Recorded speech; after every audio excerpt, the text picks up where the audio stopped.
Structure psychique et jalousie meurtrière chez Poutine. L'histoire infantile de Poutine est traversée par deux pertes fraternelles précoces. La mère, marquée par ses deuils, a investi l'enfant survivant comme celui qui échappe à la mort.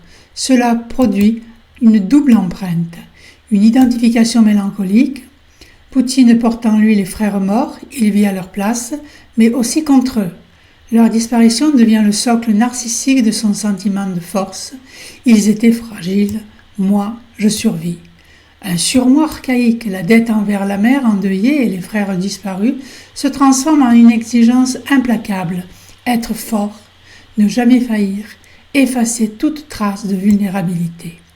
Cette configuration fabrique un sujet qui ne tolère pas la rivalité fraternelle. L'autre n'est pas seulement un concurrent, il est le revenant, la figure de celui qui pourrait reprendre la place laissée vacante par les morts. Zelensky, devenu héros médiatique, incarne ce frère impossible, aimé, admiré, célébré. Cela réactive l'angoisse primaire de Poutine, être destitué de son statut d'unique survivant. La réaction n'est pas seulement politique, elle est psychique et meurtrière. Le frère rival doit être anéanti pour que l'unique continue de régner.